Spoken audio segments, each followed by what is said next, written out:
하나님의 말씀 요한복음 7장 37에서 44절까지 한 절씩 교독하겠습니다. 명절 끝날 곧 큰 날에 예수께서 서서 외쳐 이르시되 누구든지 목마르거든 내게로 와서 마시라.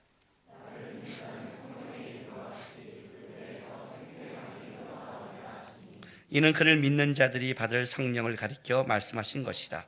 예수께서 아직 영광을 받지 아니하셨으므로 성령이 아직 그들에게 계시지 아니하시더라.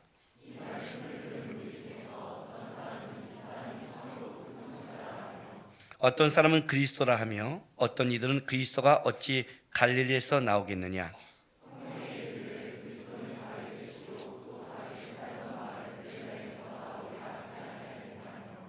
예수로 말미암아 무리 중에 쟁론이 되니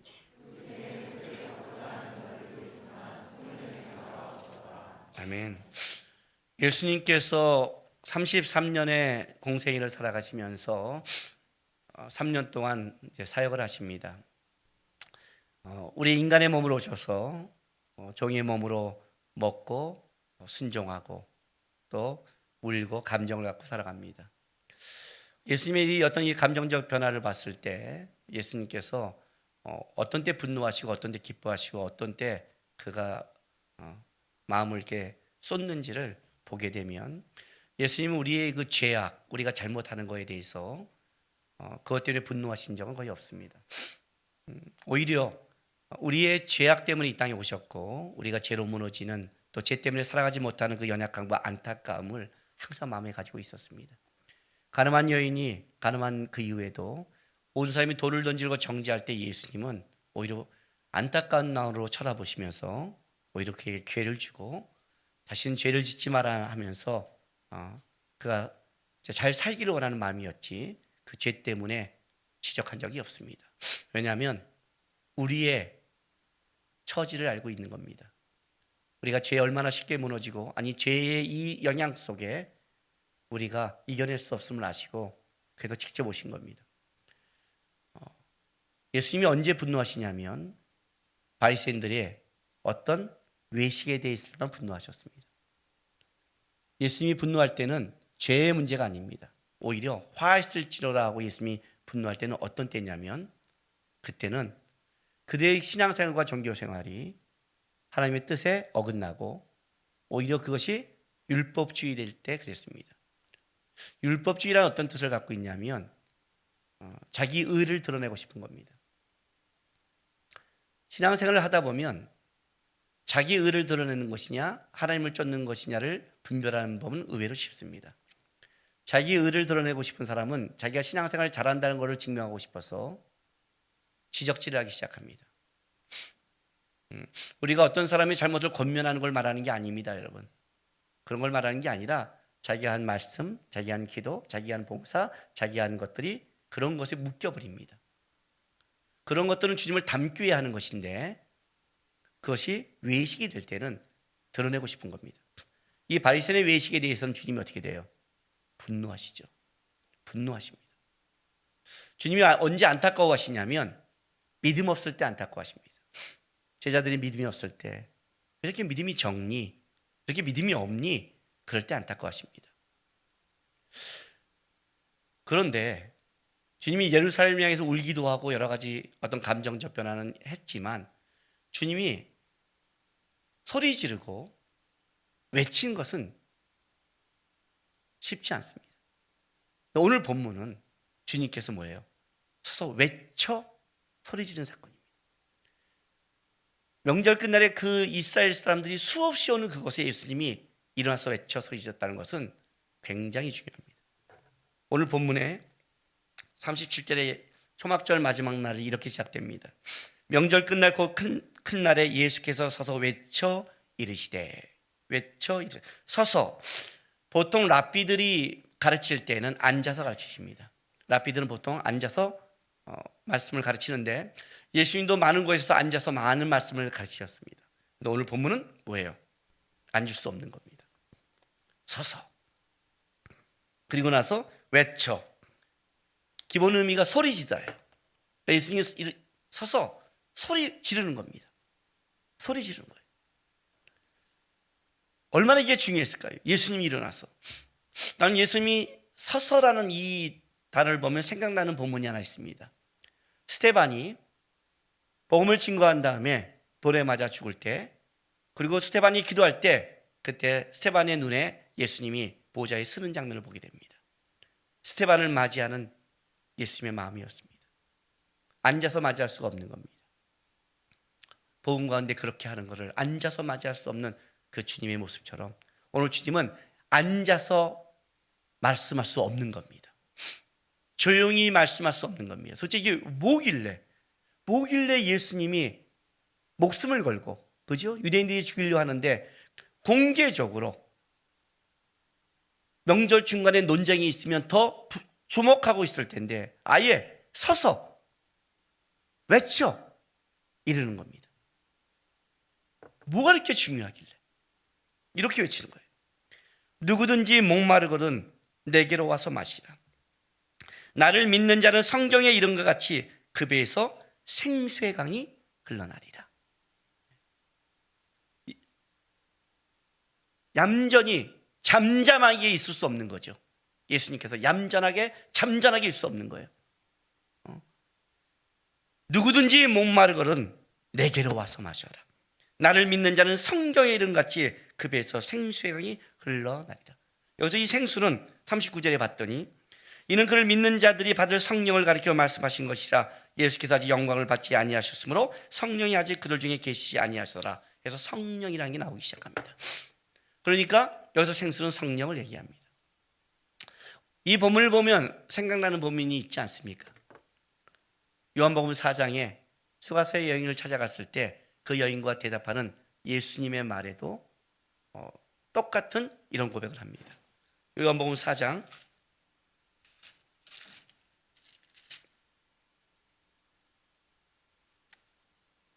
10절 보면 이렇게 말합니다. 내가 만약 하나님의 선물과 또 내게 물을 좀 달라 하는 이가 누군지를 알았다면 내가 그에게 구하였을 것이요 그가 생수를 내게 주었으리라 하고 생수가 나오고 13절 14절에 예수께서 대답하여 이르시되 이 물을 마시는 자마다 다시 목마르려니와 내가 주는 물을 마시는 자는 영원히 목마르지 아니하리니 내가 주는 물은 그 속에서 영생하도록 솟아나는 샘물이 되리라. 그죠? 어찌할 바를 모르고 사람들의 낯을 피해 낮에 가서 물을 들고 있는 한 죄인을 향해서 그에게 예수님이 다가가 안타깝게 외치면서 말씀하는 겁니다. 단순한 물이 아닙니다. 내게로 와서 마셔라. 내게로 와서 마셔라. 누구든지. 아직 성령이 오시 아니었다 그래요. 자, 명절 끝날 곧 초막절 마지막 날입니다. 이 초막절 마지막 날에 놀랍게도 성령이 아직 오지 않았다는 것으로 예수님이 외치고 있다는 겁니다. 우리가 유대인의 3대 절기 그러면 유월절, 오순절, 또 초막절이라고 말합니다. 근데 우리가 알고 있는 3대 절기 가장 익숙한 절기는 어디냐면 유월절하고 오순절입니다. 왜냐하면 유월절은 일단 유대인들에 있어서 출애굽의 놀라운 기적 같은 이야기가 있기도 하고 유대 역사의 시작이기도 하면서 또 하나는 우리 기독교의 뭐예요? 예수님께서 유월절날 돌아가심으로 유월절의 완성을 만들잖아요. 유월절은 십자가의 완성으로 이어졌기 때문에 우리는 유월절에 대한 것들을 기억하고 있습니다. 또한 오순절은 성령 강림이죠. 드디어 교회가 시작되는 거죠. 사도행전 2장에 오순절날 성령이 강림하시로 말미암아 드디어 교회가 시작하기 때문에 우리가 오순절도 많이 기억합니다. 근데 우리는 초막절은 어떻게 기억하냐면 수장절, 그러니까 11월 달에 드리는 추수감사절 정도로 생각합니다. 추수감사절 정도로. 우리가 11월 셋째 주에 추수감사절을 드린 거는 미국 청교도의 정통에 따라 그걸 하고 있는 거죠. 그러니까 이렇게 하나님이 한 해 동안 우리에게 수확을 주셨구나 정도로 이제 초막절을 알고 있는데, 오늘 예수님의 말씀에 의하면 예수님이 이 외침이 유월절이란 것도 아니고 오순절도 아니라 뭐라고요? 초막절에 와서 아예 공개적으로 외치고 말하는 게 뭐냐면 누구든지 목마르면 내게로 와서 마셔라 라고 하면서 아직 뭐라고 그래요? 성령이 오지 않아서. 왜 성령이 오지 않았어요? 예수님이 영광을 받지 않았기 때문에. 다른 말로 한다면 예수님의 십자가와 부활이란 영광이 있은 다음에 성령이 오신다는 거죠. 그렇다면 초막절은 오순절과 연결되어 있다는 뜻이죠. 그죠? 성령은 오순절로 오시는 거니까. 초막절이 있어야, 수양절이 있어야 뭐가 있어요? 유월절과 무교절을 지킬 수 있다고 그랬죠. 무교절이라는 것, 누룩이 들어가지 않은 빵을 만들기 위해서는 수확이 있어야 되잖아요. 가나안 땅에 들어가 수확을 해야 가능하잖아요. 그래서 수양절이 있어야 유월절을 지킬 수 있는데 그것이 광야 38년 동안 수확하지 못하니까 지키지 못했다가 드디어 가나안 땅에 들어갔을 때 그 땅의 소산으로 뭐예요? 유월절과 무교절을 지키잖아요. 하나님이 풍성하게 주신 것 뭐예요? 구원과 그런 하나님의 은혜의 역사 때문에 수양절을 할 수 있다. 하나님이 주셨기 때문에 고백할 수 있다는 것이 연결되고 있다면 도대체 오순절은 어떤 의미에서 수양절과 연결될까요? 이런 의미를 갖고 있어요. 오순절, 유월절과 무교절을 이어서 오순절과 수양절은 하나의 예수님의 인생 역사와 하나님의 역사의 흐름 속에 있는 순서라는 거예요. 이해가 되세요? 이해가 안 되죠? 이렇게 말하면서 해요. 그냥 있는 절기가 아니라 유월절과 무교절이 오순절로 이어지고 오순절이 수양절로 이어지는 거예요. 일단 단계별로 이어져요. 그리고 수양절로 다시 회전시키는 거예요. 어쨌든 회전은 좀 내려놓고 유월절이 수양절로 가는 게 아니라 유월절이 무교절 지나 어디로 가요? 오순절로 갔다가 뭘로 가요? 수양절로 가는 거예요. 수양절이 완성이죠. 유월절과 오순절의 완성이 수양절로 가는 거예요. 자, 껌뻑껌뻑 하는 건 좋은 뜻이죠. 생각한다는 뜻이니까 일단 먼저 결론을 좀 지어놓고 다시 한번 찾아갑시다. 스가랴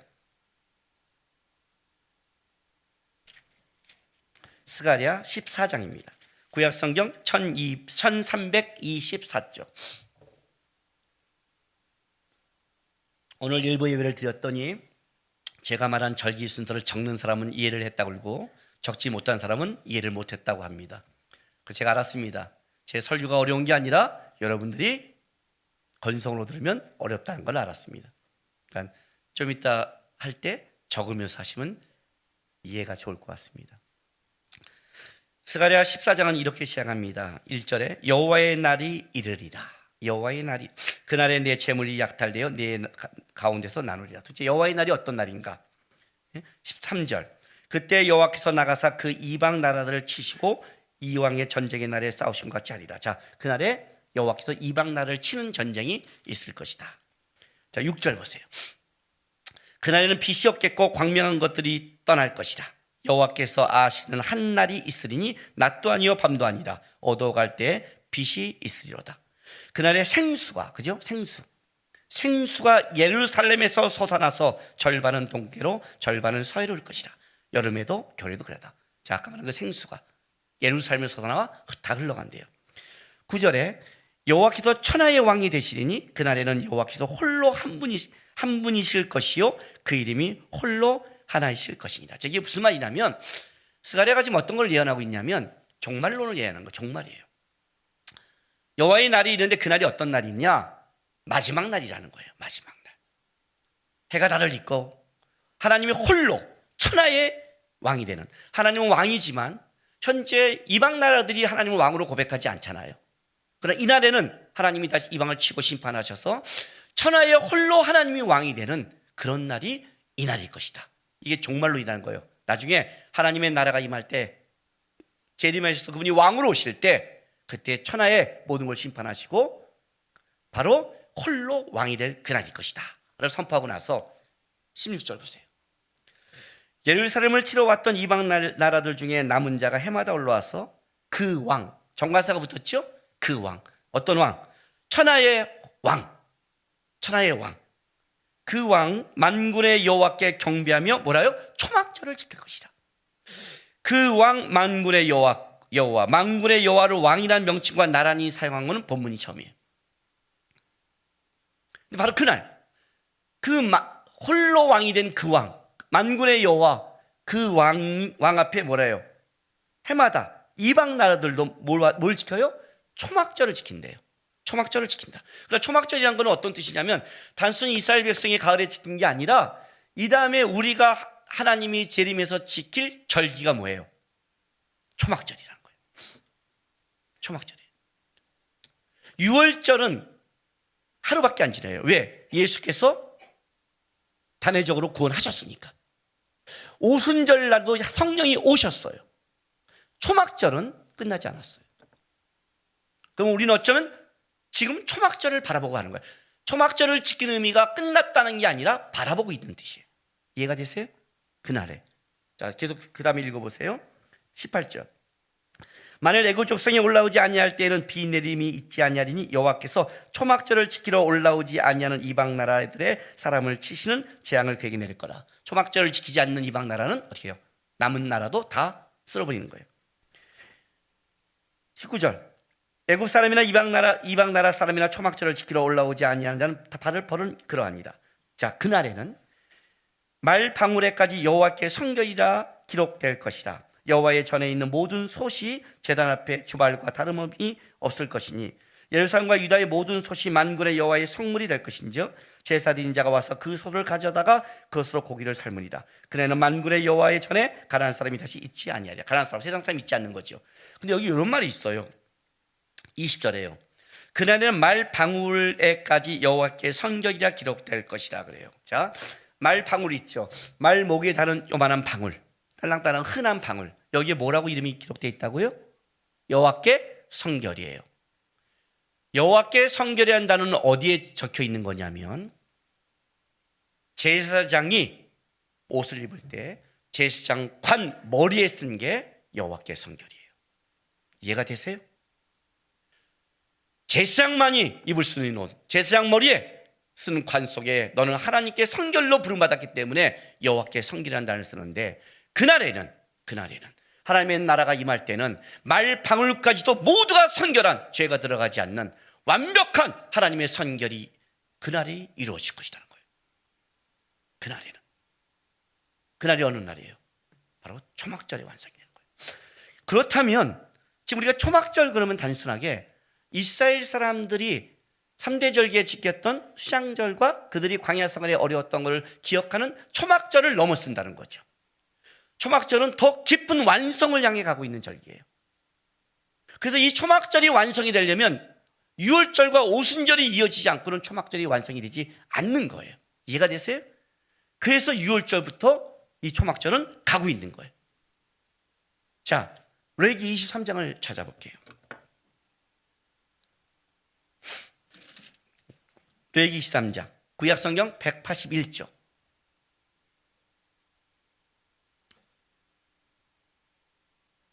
레위기 23장은 7절기를 써요. 안식일이 있고요, 6월절 무교절이 있고요, 초실절이 있고 오순절, 나팔절, 속죄일, 초막절 7개를 써요. 우리는 안식일의 중요성은 알고 있어요. 그렇죠? 그리고 유대인의 3대 절기도 알고 있어요.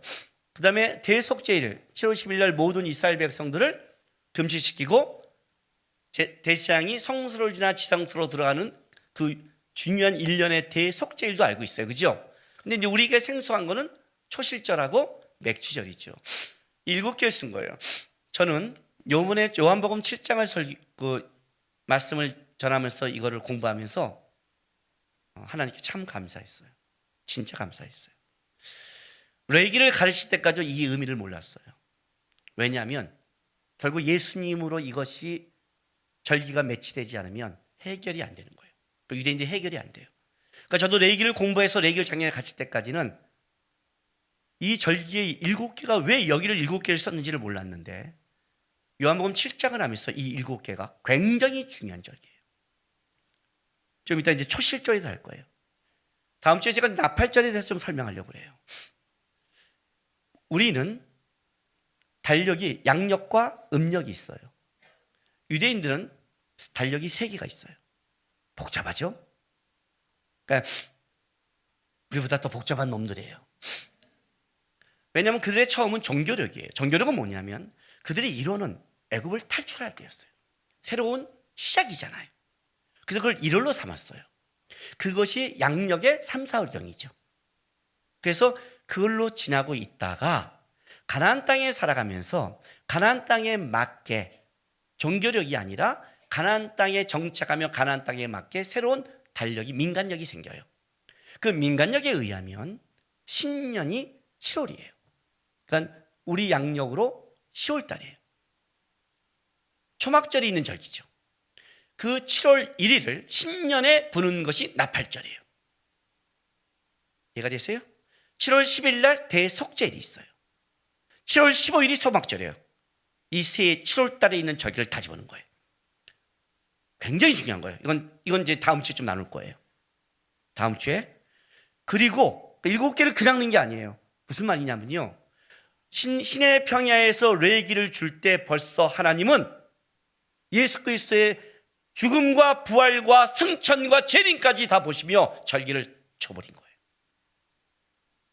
그래서 이 절기가 예수 그리스도 안에서 해결이 안 되면 왜 중요한지를 몰라요.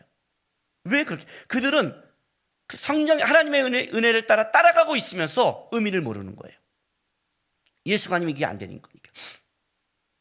안식일은 우리가 중요한 걸 알아요. 그런데 이제부터 유월절과 무교절이 있죠. 그 다음 날이 초실절이라고 그래요. 자, 볼게요. 찾아가 볼게요. 23장 레위기입니다. 9절 보세요. 여호와께서 모세에게 말씀을 이르시되 이스라엘 자손에게 말하여 이르라. 너희는 내가 너희에게 주는 땅에 들어가서 너희의 곡물을 거둘 때 너희의 곡물의 첫 이삭 한 단을 제사장으로 가져갈 것이요, 제사장은 너희를 위하여 그 단을 여호와 앞에 기쁘게 받으심이 되도록 흔들되 언제? 안식일 이튿날에 흔들 것이며. 자, 흔든다, 요제예요. 제사를 드릴 때 요제는 흔드는 건데, 흔드는 건 부정을 탄다는 거예요. 이해가 됐어요? 거제는 올리는 거예요. 하나님 앞에 올려드린 거고, 전제는 붓는 건데 죄를 씻는 거예요. 그러니까 여러 가지 의미가 있어요. 이때는 흔들어서 올리는 거예요. 근데 뭘? 보리 척 이삭 한 단을 잘라서 올리는 걸 초실절이라고 해요. 초실절은 언제 지키느냐? 14일에 유월절을 지켜요. 그리고 유월절 다음 날이 무교절이에요. 무교절을 일주일을 지켜요. 일주일을. 근데 무교절 다음 날이 초실절이에요. 이해가 되세요? 유월절날 예수님이 십자가에 못 박혀요. 무교절이 안식일이에요. 예수님이 부활한 날이 초실절이에요. 예수님이 부활한 날을 초실절. 우리가 지킨 오늘 주일을 얘기해요. 초실절. 첫 이삭은 이거예요. 하나님이 우리를 가나안 땅에 집어넣어서 우리가 가을이나 씨를 뿌려요. 근데 하나님이 이 땅 가운데 하나님이 버렸다면 어떻게 돼요? 버리면 황폐해지겠죠. 그런데 땅 가운데 첫 열매가 이삭이 나온 거예요. 이삭이 나왔다는 건 어떤 뜻이에요? 하나님이 우리에게 열매를 주심의 시작이라는 거예요. 아, 하나님이 버리지 않고 여전히 우리에게 열매를 주시구나. 첫 열매가 나왔구나. 첫 열매가 나왔다는 어떤 뜻이에요? 이제 하나님이 우리 가운데 풍성한 열매로 인도할 거다. 첫 열매가 없이 수장절을 바라볼 수 없거든요. 그죠? 근데 첫 열매는 언제 나오느냐? 유월절, 죽음이 넘어가고 무교절은 어떤 뜻이냐면 누룩을 먹지 않는 빵을 먹어요. 딱딱한 걸요.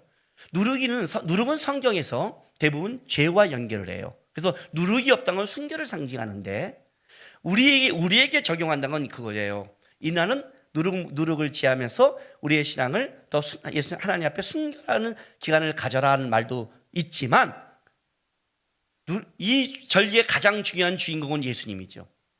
유월절에 예수님이 죽음을 넘어가게 하신 분이라면 무교절은 뭐예요? 그는 죄가 없는 분이에요. 누룩이 없는 분이라는 뜻이에요. 그래서 무교절을 지키는 거예요. 무교절을. 그 무교절 다음 날 어떤 일이에요? 이제 죄가 없는 예수님께서, 그죠? 죽음을 넘어선 그 다음 날 뭐가 돼요? 첫 열매가 되시는 거예요. 고린도전서 15장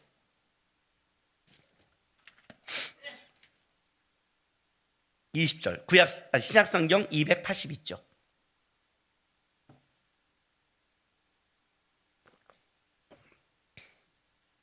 자, 그러나 이제 그리스도께서 죽은 자 가운데서 다시 살아나사 잠자는 자들의 첫 열매가 되셨도다. 사망이 한 사람으로 말미암았으니 죽은 자의 부활도 한 사람으로 말미암도다. 아담 안에서 모든 사람이 죽은 것 같이 그리스도 안에서 모든 사람이 삶을 얻으리라. 그러나 각각 자기 차례대로 되리니 먼저는 첫 열매인 그리스도요, 다음에는 그가 강림하실 때 그리스도에게 속한 자요, 그 후에는 마지막이니. 이해가 되세요? 예수 그리스도가 뭐예요? 부활의 첫 열매예요. 첫 이삭이에요. 첫 이삭이에요.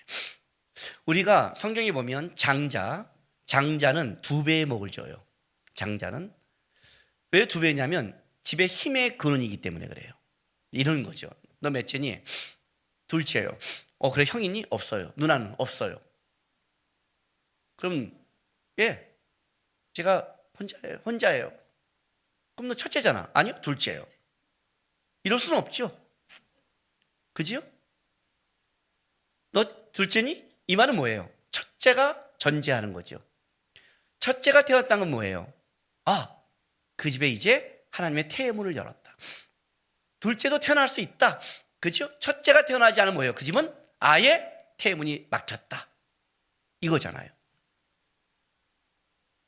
첫 이삭이 나오지 않는다는 것은 가나안 땅에 하나님이 열매를 주지 않겠다는 뜻이에요. 그건 사망이죠. 황폐함이죠. 죽음인 거예요. 첫 열매가 나왔다는 건 어떤 뜻이에요? 하나님이 가나안 땅에 축복을 시작했다. 열매를 주기 시작했다. 근데 그 열매가 어떤 상징이 있다고요? 예수 그리스도가 첫 열매인 거예요. 그게 초실절이에요. 그래서 이 첫 열매를 단을 하나님께 드리고 나서 그로부터 50일이 지나요.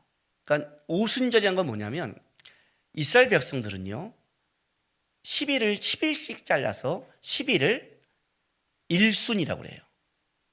20일을 2순, 30일을 3순, 3순위가 아니라 40일을 4순, 50일을 5순이라고 그래요. 그래서 오순절은 어떤 게 오순절이냐면 첫 이삭의 낫을 된 그날로부터 50일째를 오순절이라는 거예요. 그렇게 보고 안식일이 7번 지나서 완전수 7번 지나서 온 다음날 50일이라 해서 77이 49에서 77절이라고 같은 날을 말해요. 안식일이 7번 지난 다음날에서 77절이라고 하고 또는 어떻게 하고요? 초실절에 낫을 낸 날부터 50일 지났다 해서 오순절인 거예요. 이거를 맥추절이라고 그래요. 맥추절이 뭐예요? 보리에 이삭의 단을 댔잖아요. 그럼 어떤 일이 벌어져요? 이때 드디어 보리 열을 풍성에 걷죠. 보리를 거둘 뿐 아니라 그 중간에 같이 뭘 걷냐면 보리 이삭이 먼저 나올 뿐이지 밀 이삭도 나중에 같이 나와요. 그래서 이스라엘 백성은 초실절 그러면 앞에 있는 거지만 실제 초실절을 2번을 봐요. 뭐예요? 맥주절에 그 보리곡식 땅을 드리면서 또 어떤 일이 벌어져요? 밀이 나오기 때문에, 밀은 보리보다 나중에 나오니까 못 주잖아요. 그 밀이 나온 새 것을 떡을 가지고 만들어서 처음 거를 또 드리는 날이 맥주절이에요. 자, 레위기 23장. 지금 이해하시는 거예요? 지금 이해하시는 거예요? 이게 쳐다보고 오는데 이렇게 눈알만 이렇게 나오도 눈알만 뚝 빠질 것 같은 느낌을 받아요, 제가요. 이렇게 이해하면서 와야 되는데 계속 이렇게 목만 나오더니 저거 눈알만 딱 다 빠질 것 같은 불안함이 제 안에 있어요. 레위기 23장 15절 보세요. 안식일 이튿날 곧 너희가 요제로 곡식단을 가져다 온 날부터, 자, 그 곡식단을 가져온 날부터 세워서 7안식일을 수요를 채우고 7안식일 이튿날에, 그죠? 이튿날에 뭐예요? 그 50일을 계수하여 세수를, 이 오순절이에요. 너희의 처소의 10분의 2 에바로 만든 떡 2개를 가져다가 흔들지니 고운 가루에 누룩을 넣어 구운 것이니요. 그죠? 이때는 누룩을 넣어요. 이때는 누룩을 넣어서 풍성을 만들어요. 이때는 밀로 드리는 거예요. 수박을 조그맣게 만들어 첫 걸 드려요. 그 누룩을 넣어요. 왜 그런지 아세요? 첫 이삭을 댄 예수 그리스도의 바로 첫 열매가 초실절에 부활절에 이루어졌다면 드디어 50일째 성령이 강림함으로 풍성한 열매를 맺는 거예요. 오순절날 성령이 강림함으로 어떤 일이 벌어져요? 온 이방 가운데 복음이 다 들려지기 시작하죠. 그죠? 사도행전 2장에. 그래서 오순절로 이어지는 거예요. 오순절이란 성령 강림이 있기 위해서는 어떤 일이 되냐? 유월절이 있어야 되고 초실절이 있어야 돼요. 초실절을 전제로 첫 열매가 없고 오순절이 있을 수 없는 거예요. 성령이 오셔야만이 드디어 어떤 일이 벌어져요? 예수님은 우리의 구원을 위해서 종의 몸으로 오셨어요. 종의 몸으로 왔다는 그건 우리의 시간과 공간의 제한을 받는다는 거예요. 우리의 대표가 됐으니까. 그래서 예수님의 기적은 갈릴리 바다에 행했고 예수님의 말씀도 갈릴리에 있는 사람만 들었어요. 그런데 예수님이 가신 다음에 이제 어떤 일이 벌어졌죠? 그가 다시 원래 동등된 신분으로 올라가시면서 성령이 오심으로 이 예수님의 사역을 뭐예요? 수학을 걷기 시작하는 거예요. 수학. 이제는 볼이 출사할 것이 많은 그것을 뭐예요? 예수님도 그런 한탄하죠. 이제 볼이 추수할 것이 많는데 일꾼이 없다 한탄하죠. 왜? 예수님이 오셔서 드디어 추수를 시작하려고 하고 있는데 일꾼들, 제자를 부리기 시작하는 거예요. 실제로는. 그러면 어떻게 그걸 할 수 있느냐? 그게 성령이 오셔야만이 풍성이 맺는 거예요. 그것이 오순절로 이어가는 거예요. 그래서 낫을 된 날부터 50일째에서 오순절이라 하고, 그래서 오순절이에요. 일곱 안식일을 지난 다음에서 77절이라고. 왜? 일곱 안식일이 왜 준 줄 아세요? 일곱은 이스라엘 백성에게는 굉장히 상징적인 완전수의 의미예요. 그 일곱 안식일을 지났다는 것은 완전하다는 뜻이에요. 그죠? 그 다음 날이 50이에요. 50은 어떤 의미를 갖고 있어요? 희년이 50년이에요. 날로 치면 50일이지만 연으로 치면 희년이 50년이에요. 희년은 뭐예요? 완전한 회복이 있는 날을 희년이라고 그래요. 근데 이스라엘 백성들이 희년을 지켰느냐? 그렇지 않아요. 희년이 있었지만 희년을 못 지켜요. 왜? 희년은 사람들이 지킬 만한 실력이 안 돼요. 실제로 가나안 땅에 들어갈 땐 전쟁 때문에 지키지 못했어요. 사사기는 타락해서 못 지켜요. 사울은 하나님 앞에 뭐예요? 온전하지 못해 못 지켜요. 다윗 때 지킬 만한데 다윗은 하나님의 나라를 세우기도 바빴어요. 나중에 성전을 세울 때도 솔로몬에게 넘기라고 그러잖아. 왜? 너는 피를 많이 흘렸다. 다윗도 못했어요. 솔로몬 때는 타락을 해요. 그 다음에 나라가 나눠졌어요. 희년을 못 지켜요. 근데 그 희년이 언제 시작되느냐? 희년에 대한 어떤 것이 언제 우리에게 보여지느냐? 누가복음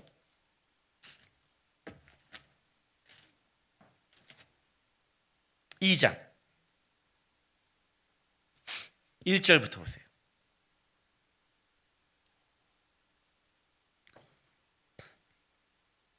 그때 가이사 아구스가 영을 내려 천하로 다 호족하라 하였으니 이 호족은 구레네오가 시리아의 총독이 되었을 때 처음 한 것이라. 모든 사람이 호족하러 각각 고향으로 돌아가매. 3절 보세요. 모든 사람이 어떻게 해요? 호족하러 각각 고향으로 돌아가매. 신년이 시작되면 일단 어떤 일이 벌어지느냐? 모든 사람이 각각 자기의 고향으로 돌아가야 돼요. 원래 회복이니까. 그리고 뭐예요? 거기서 드디어 다시 자기가 잃었던 재산들 다 찾기 시작하는 거예요. 근데 전제가 먼저 돌아가야 돼요. 근데 이스라엘 백성들은 돌아갈 수 없었거든요. 그런데 예수님이 탄생하실 때 하나님께서 가이사우스를 움직여서 호적하라면서 명령을 내렸는데 그게 어떤 거냐면 모두가 각각 자기 고향으로 돌아가는 희년의 맛을 시작된 거예요. 예수님이 탄생할 때 이스라엘 백성이 다 돌아오는 거예요. 희년의 시작의 모습이죠. 그가 첫 열매가 되는 거예요. 그가 승천함으로 성령이 오셔서 풍성한 열매를 맺기 시작하는 거예요. 이해가 되세요? 그래서 오순절까지 이어지는 거예요. 그럼 오순절로 끝났냐? 성령이 오시면? 아니라는 거죠. 뭘로 이어져요? 수장절로 이어지는 거예요. 초막절로 이어져요. 초막절은 다른 절기가 좀 달라요. 자, 다시 레위기 23장 갈게요.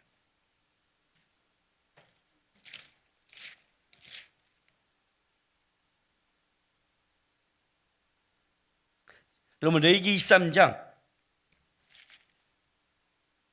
33절 보세요.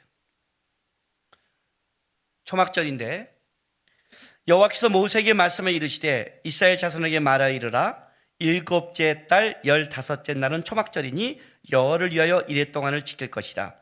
첫날에는 성회로 모일지니 너희는 아무 노동도 하지 말지며 이레 동안은 너희는 여호와께 화제로 드릴 것이라. 자, 그러면 초막절은 며칠이에요?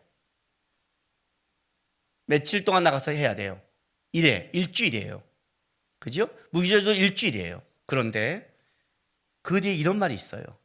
8째 날에도 너희는 성회로 모여서 여호와께 화제를 드릴 것이니 이는 거룩한 대회라. 너희는 어떤 노동도 하지 말지라 그래요. 그렇다면 초막절은 몇 시까지 하는 거예요? 8째 날이 있는 거예요. 7째 날까지 초막에 지내지만 마지막 날은 이제 나와서 거룩한 성회를 지내는 거예요. 거룩한 성회 8일째가 있는 거예요. 8일. 오늘 요한복음 가보세요. 7장 37절. 자, 이렇게 시작해요. 명절 끝날 곧 큰 날에 예수께서 명절 끝날 곧 큰 날에 논란이 있어요. 명절 끝날이니까 7일째다라는 사람이 있지만 아니다. 곧 큰 날은 8일째다. 이렇게 말하는 사람이 있어요. 저는 8일째가 맞다고 봐요. 왜? 7일째를 큰 날이라 안 해요. 8일째가 성회예요. 마지막 성회예요. 그러니까 강조하는 거예요. 명절 끝날 곧 마지막 큰 성회예요. 그죠? 그럼 이 8일째예요. 다 초막절을 마치고 돌아오는 그들에게 예수님이 명절 끝날 곧 큰 날에 예수께서 서서 외쳐 이르시되 누구든지 목마르면 내게로 와라 마시라. 나를 믿는 자는 성경에 이른 같이 그 배에서 생수가 강이 흘러나리라. 여기서 생수는 성령을 가리킨다고 했어요. 외치는 거예요. 초막절을 마치고 오는 그들에게. 초막절을 마쳤니? 배부르니? 풍성하니? 아니잖아. 초막절이 어떤 거니? 하나님이 너를 가나안 땅에 와서 이렇게 시작한 열매를 걷는 날이고, 이 열매가 여기서 열매로 끝나는 게 아니라, 열매를 거뒀으니까 행복했다고 끝나는 게 아니라 그 하나님의 만드심을 바라보면서 너희가 기꺼이 광야에 나가서 뭘 하는 거예요? 불편하게 지나면서 우리에게 이 풍성함이 하나님께 어떤 걸 믿으면서 다시 신앙을 점검하고 하나님께 가는 것이 초막절이 아니냐. 갈급함이 있어야 되거든요. 초막절은 어떤 게 있냐면 세상의 물질적인 만족을 갖고 있는 게 아니라 하나님, 이 물질적인 풍족한 이 풍요가 우리의 만족이 되는 게 아닙니다. 이건 주님이 우리에게 주신 겁니다. 우리는 뭐가 있어요? 은혜 아니면, 하나님 아니면 만족할 수 없는 겁니다. 해서 초막절 가는 거예요. 그래서 8일째 성인은 뭐예요? 왜 8일인 줄 아세요? 할례가 8일이에요. 8일째는 언약의 백성이 완전히 되는 표예요. 하나님이 천지를 창조하시고 7째 날 안식을 하세요. 하나님이 안식했다는 이 안식일의 의미는 어떤 의미냐면 하나님이 만든 세상이 완벽하다는 뜻이에요. AS가 필요 없어요. 그래서 너는 어떤 일을 해야 되느냐? 너는 하나님의 관계 안에서 진정한 안식을 누려라. 진정한 안식을 누려라. 그래서 안식일을 줬어요. 이 안식일을 이어가는 유일한 조건은 한 가지예요. 하나님이 약속한 말씀, 선악과를 먹으면 안 되는 거예요. 선악과라는 것은 어떤 열매를, 특별한 열매를 말하지 않아요. 선악과의 가장 중요한 표는 이거예요. 하나님이 너에게 이 에덴 동산에 풍요를 줬다. 풍족하게 줬다. 모든 걸 먹어도 된다. 어디 가도 된다. 누려라. 다스려라. 생육하라. 번성하라. 수장절처럼 풍족하게 살아라. 한 가지, 너가 왕이 아니다. 내가 주는 거다. 그렇다면 어떡하라요? 선악과를 먹지 말라요. 그 불편함을 견뎌라요. 그게 선악과예요. 근데 그걸 먹으면 어떻게 돼요? 하나님같이 되려고 했어요. 자기가 그걸 하려고. 그래서 생긴 결과가 안식일이 깨져요. 안식이 깨진다고요. 유대인들이 안식일을 지킨 게 진정한 안식이 돼서 지키는 게 아니에요, 여러분. 이해가 되세요? 우리 이건 이해되지 않아요? 여러분 주일날 와서 행복하지 않잖아요. 주일날 오면 신과 여유와 꿈이 있기 때문에 난 신도 없고 여유는 더 없고 꿈은 더 잃어버려. 오히려 교회 안 하면 꿈이 있어. 교회 와서 설교 들으면 꿈도 못 가져. 샹 이렇게 되잖아. 우리 그러잖아요. 우리 하다 예수 믿는데 왜 이 모양이야 그러잖아요. 예, 맞아요. 안식일에 안 돼요. 유대인들이 안식일에 안 돼요. 왜 안 돼요? 깨졌기 때문에 안 되는 거예요. 그게 어떻게 해요? 다시 안식을 위해서 어떻게 한다고요? 예수께서 부활의 첫 열매가 되시는 거예요. 예수님 6월절 날 십자가에 못 박혀요. 안식일 날이 무교절이에요. 안식이 안 돼요. 어떻게 한다고요? 그 다음날 초실절 예수님이 부활하세요. 새로운 열매, 새로운 안식, 새로운 은혜, 그걸 주기 위해서 예수님이 부활의 첫 열매가 되시는 거예요. 예수님께서. 그래서 8일째가 필요한 거였어요. 놀랍게도 초막절은 8일째예요. 7일째가 아니라 8일째가 대성회예요. 그럼 이런 뜻을 갖고 있는 거예요. 가나안 땅에 유월절 지나 오순절에 큰 걸 맺고 초막절, 장막절을 그 수장절을 지키는 거예요. 하나님이 우리를 풍요롭게 줬어요. 그러면 그게 끝이냐? 아니라는 거죠. 아닌 거죠. 진정한 초막절은, 진정한 명절 큰 날은 어디 있느냐? 스가랴의 말처럼 예수께서 오시는 그날이에요. 예수께서 초실절, 유월절을 지나 초실절이 첫 열매가 됐고, 그 예수가 오심으로 성령이 오셔서 오순절에 풍성한 열매를 맺었다면 이제 결실할 때라는 거죠. 성령이 오셔서 온 이방 나라에 결실할 때란 말이죠. 이 결실의 마지막 수장절이 초막절이 기다리고 있을 것이다. 있을 것이다. 그렇다면 너희는 세상의 풍요로움, 열매를 갖고 만족하지 말고 하나님이 너희를 이렇게 먹이시니 광야에 나가서 뭘 하라? 이게 우리가 준 게 아니라 하나님이 우리에게 줬다면, 하나님이 우리 끌어오시는 하나님의 그걸 바라보면서 우리가 불편하게 하나님의 뜻에 달려가야 된다는 초막절을 지키라는 거예요. 왜? 광야 초막절에 그들이 어떻게 살았는데? 왜 생수가 나왔을까요? 광야에서 어떻게 살았어요? 고린도전서 10장 보세요.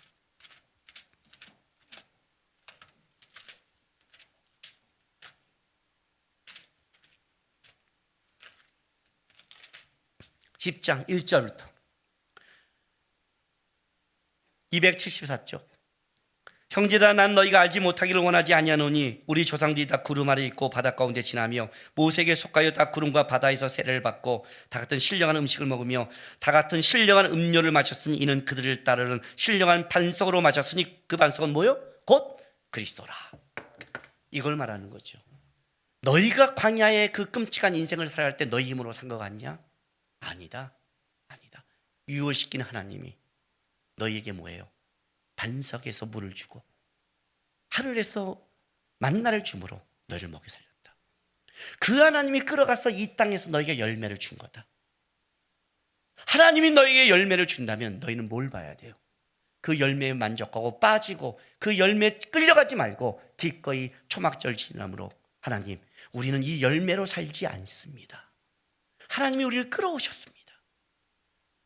초막절을 지킨다는 건 어떤 의미가 있냐면, 내가 기꺼이 하나님 나에게 주신 것이 하나님이 거라는 고백이 있는 동시에 이것이, 이 거둔 것이 결과가 아니라 하나님의 때에 더 하나님의 진정한 명절 큰 날이 있음을 바라보면서 불편한 그 믿음의 길을 가겠습니다 를 고백하는 게 초막절인 거예요.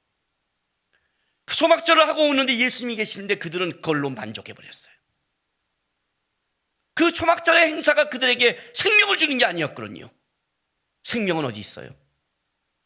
진정한 성령의 은혜 가운데 벌어지는 거예요. 유월절은 초막절로 가야 완성이 되는 거예요. 그 완성은 초막절 절기를 지키는 게 뭐라고 그래요? 예수님께서 이렇게 말하는 거예요. 누구든지 목마르거든 내게로 와서 마셔라. 와라. 초막절을 지키면서 그 불편함과 목마름을 봐라. 이 물질로 안 되는 걸 봐라. 그렇게는 안 된다. 와라. 성경의 이름과 같이, 나를 믿는 자는 성경의 이름과 같이 그 배에서 생수의 강이 흘러나리라. 나를 믿어라. 성령으로 말미암아 이 안에서 터져나오지 않는다면, 충만하지 않으면 너희 안에 만족과 이 땅을 이걸 힘은 없을 것이라는 거예요. 초청하시는 거예요. 답답한 거죠. 명절 끝날 그 큰 날의 의미가 어떤 날인데, 이 날이 어떤 날인데 하나님이 이렇게 끌어가서 너에게 준 이 풍성함이 이제 하나님이 하실 것을 바라보면서 어떡하라고요? 하나님께 나가는 날인데 놀랍게도 그들은 나가지 않는 거예요. 예수님이 벌떡 일어나 나가서 외치는 거예요. 큰 소리로 외치는 거예요. 내게로 와라. 내게로 와라. 풍성이 하나님께 맺어준 열매가 있다. 신앙생활이 뭐라고 생각하세요, 여러분? 하나님이 결혼시켜주고 돈 많이 벌게 해주고 직장 좋은 데 가고 편하게 살면 그게 수장절이에요? 아니죠. 그거는 수장절이 아니죠. 그거는 맛복이죠. 맛복이죠. 여러분, 내가 예배 드릴 수 있다고 생각하세요? 아니에요. 저는 저희 장인어른을 3년 집에서 모시고 치매 어머니를 모시면서 하나님이 저에게 준 깊은 복을 느꼈어요. 저는 하나님께 감사해요. 부모님을 모시게 했던 것이.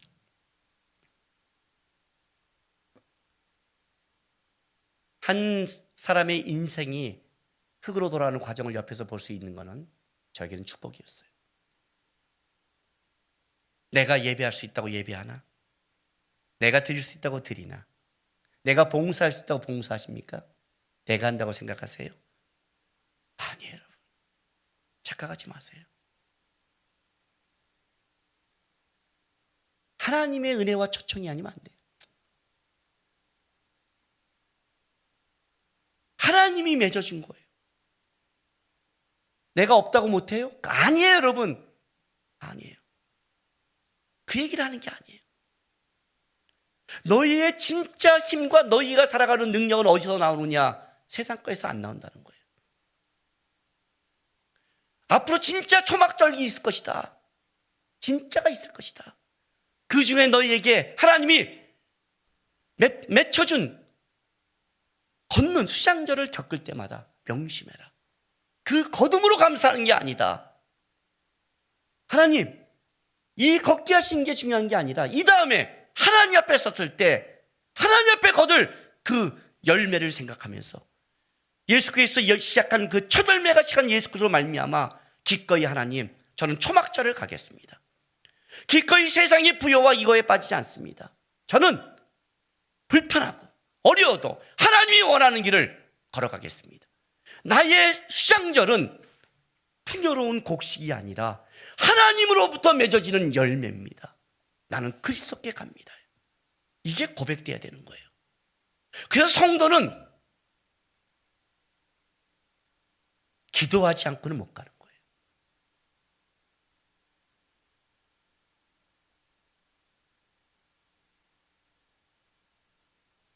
힘드세요? 삶이 고단하세요? 이 초청을 받아들이세요. 갈증이 나죠. 소망이 없어 보이죠. 이 초청을 받아들이세요. 안 된다는 거예요. 누구든지 목마르거든 내게로 와서 마셔라.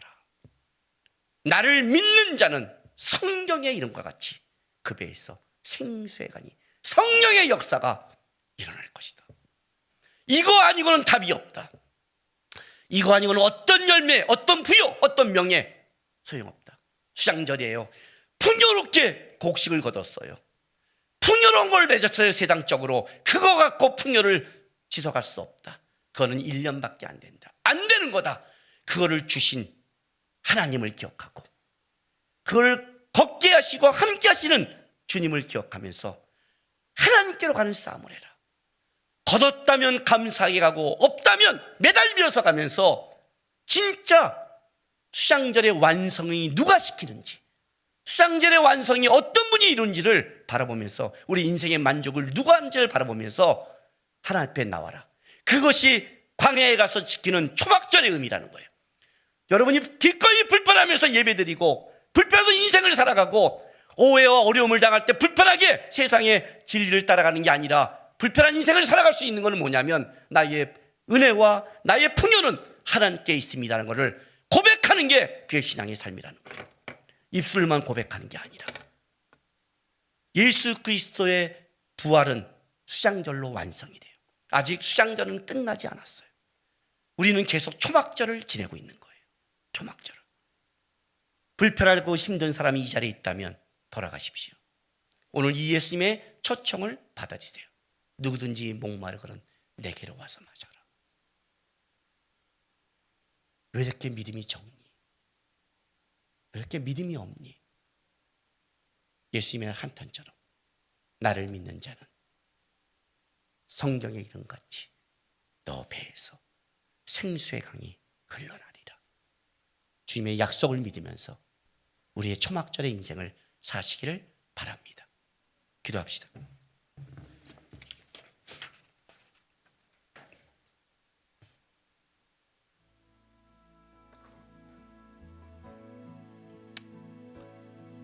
하나님, 주께서 첫 열매가 되셔서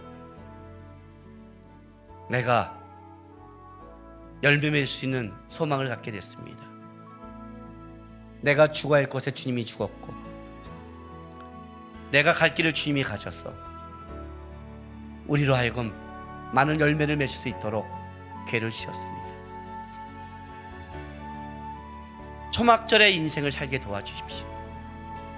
기꺼이 주님 때문에 불편한 인생을 살게 도와주십시오.